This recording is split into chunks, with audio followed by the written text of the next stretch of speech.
Assalamualaikum warahmatullahi wabarakatuh. Alhamdulillah, hadirin pemirsa sahabat Al-Ghuraba Santri 22 yang dimuliakan Allah Subhanahu wa taala.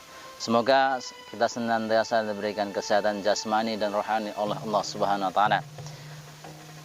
Di video kesempatan kali ini saya akan mudzakarah sharing tentang dua kewajiban yang harus ada pada diri seorang penghafal Al-Quran. Apa saja dua perkara itu, maka kita perlu tahu sehingga seorang penghafal Quran bisa terpenuhi daripada hafal Quran tersebut. Tapi sebelumnya kita intro dulu, oke?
Ada dua perkara yang harus ada atau yang wajib bagi seorang penghafal Al-Quran.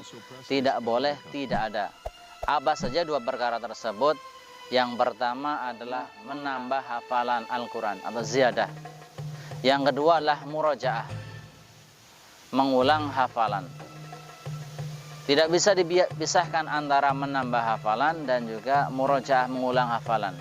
Kalau seseorang ini dia fokusnya hanya sekedar menambah hafalan, tidak sempat untuk murojaah, mengulang hafalan, yang terjadi apa? Maka yang terjadi adalah ayat-ayat yang sudah dihafalkan, surat-surat yang dihafalkan itu akan hilang, akan lupa. Maka pentingnya dia harus murojaah juga.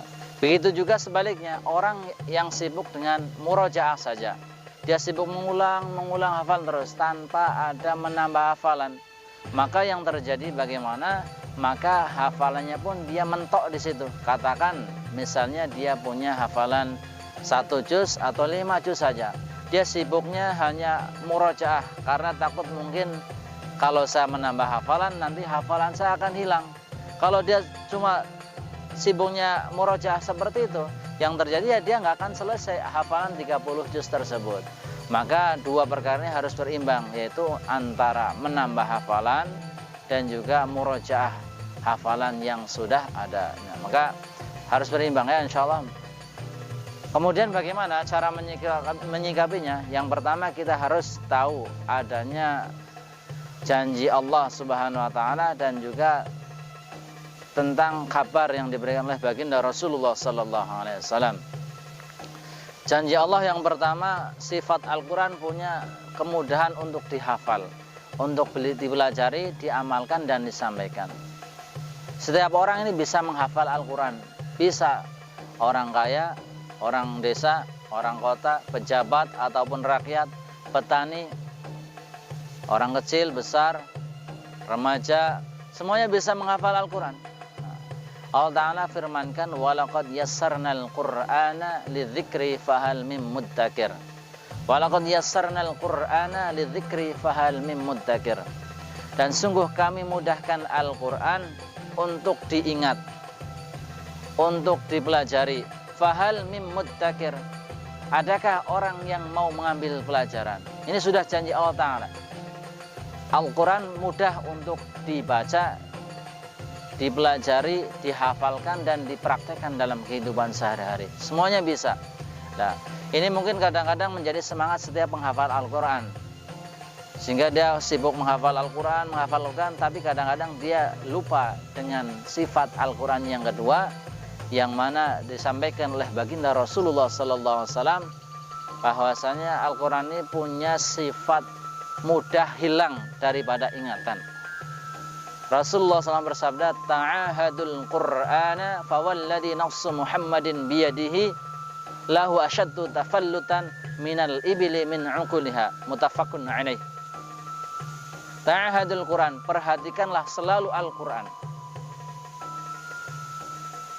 Perhatikanlah selalu Al-Quran. Fawalladhi nafsu Muhammadin biyadih, demi zat yang jiwa Muhammad berada di tangannya, lahu asyaddu tafallutan minal ibili min uquliha. Al-Quran ini lebih cepat hilangnya daripada unta yang terlepas daripada tali kekangnya. Maka ada orang yang sebagian ketika menghafal Al-Quran, baris pertama atau ayat pertama mudah. Misalnya kata Ar-Rahman 'allamal Qur'an 'allamahul bayan, mudah. Tapi ketika mulai baris kedua masih mudah. Tapi ketika mau baris ketiga, ayat ataupun baris yang pertama hilang lagi. Ini gimana? Yaitu kita harus paham bahwasanya Al-Quran dia mudah dihafalkan, mudah juga untuk hilang daripada ingatan. Oleh karenanya perlu adanya metode-metode yang mungkin kita masing-masing daripada Ustadz punya metode. Intinya bagaimana bisa menambah Al-Quran, menambah hafalan Al-Quran, dan juga tidak melupakan daripada hafalan yang sudah ada dengan murojaah. Intinya di sini video ini saya menyampaikan pentingnya dua perkara bagi seorang penghafal Al-Quran, yaitu menambah hafalan Al-Quran itu sendiri dan juga mengulang hafalan ataupun murojaah dengan cara disetor kepada Ustadz yang sudah dipercayakan, ustadz-ustadz yang memang mungkin ada di masjid kita, di kampung kita, ataupun di pesantren kita. Semoga video ini bermanfaat. Cukup sekian dari saya. Insyaallah untuk kedepannya lagi kita akan bahas lagi tentang seputar menghafal Al-Quran dan menjaga hafal Al-Quran. Wabillahi taufiq wal hidayah. Wassalamualaikum warahmatullahi wabarakatuh.